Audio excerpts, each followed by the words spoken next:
ಕೆಂಭಾವಿಯಲ್ಲಿ ಕುಖ್ಯಾತ ಅಂತರ್ಜಿಲ್ಲಾ ಸುಲಿಗೆಕೋರರ ಬಂಧನ.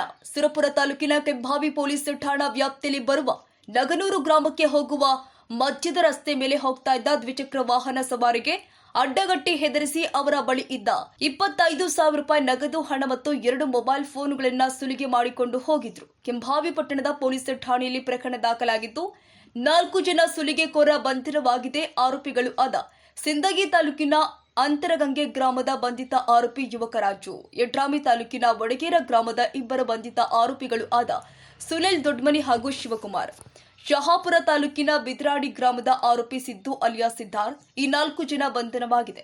ಕೆಂಭಾವಿ ನಗನೂರು ರೋಡ್ನಲ್ಲಿ ನಿಂತುಕೊಂಡು ಕೆಂಭಾವಿಯಿಂದ ನಗನೂರು ಕಡೆ ಮೋಟಾರ್ ಸೈಕಲ್ ಮೇಲೆ ಹೋಗ್ತಾ ಇದ್ದ 2 ವ್ಯಕ್ತಿಗಳನ್ನ ನಿಲ್ಲಿಸಿ ಅವರಿಗೆ ಬಿದಿರು ಬಡಿಗೆಯಿಂದ ಹೊಡೆದು ಎದುರಿಸಿ ಅವರ ಹತ್ತಿರ ಇದ್ದ 25,000 ರೂಪಾಯಿ ನಗದು ಹಣ, 2 ಮೊಬೈಲ್ಗಳನ್ನು ಸುಲಿಗೆ ಮಾಡಿಕೊಂಡು ಹೋಗಿದ್ರು. ಅಲ್ಲದೆ ಯಡ್ರಾಮಿ ಪೊಲೀಸ್ ಠಾಣಾ ವ್ಯಾಪ್ತಿಯ ಯಡ್ರಾಮಿ ಗ್ರಾಮದ ಹತ್ತಿರ 2ರಿಗೆ ಮಚ್ಚಿನಿಂದ ಹಲ್ಲೆ ಮಾಡಿ ಒಬ್ಬನ ಹತ್ತಿರ ಇದ್ದ 1 ಮೊಬೈಲ್ ಫೋನ್ ಅನ್ನು ಸುಲಿಗೆ ಮಾಡಿದ್ದು ಯಡ್ರಾಮಿ ಪೊಲೀಸ್ ಠಾಣೆಯಲ್ಲಿ ಪ್ರಕರಣ ದಾಖಲಾಗಿತ್ತು.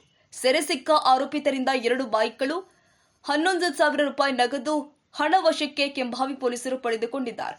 ಅಪರಾಧ ಪ್ರಕರಣ ಪತ್ತೆ ಮಾಡಿದ ತಂಡದಲ್ಲಿ ಇದ್ದ Shri Rajashekar Rathod PSI Kembhavi, Hunasagi CPI Shri Sachin S Chalavadi, Shri Manikyappa PSI, Monappa ASI, Shri Basanagouda SI police ತಂಡಕ್ಕೆ ಯಾದಗಿರಿ ಜಿಲ್ಲೆಯ ಪೊಲೀಸ್ ಮಾನ್ಯ ಅಧೀಕ್ಷಕರು Shrimati G Sangeeta IPS police ತಂಡಕ್ಕೆ ಅಭಿನಂದಿಸಿದ್ದಾರೆ.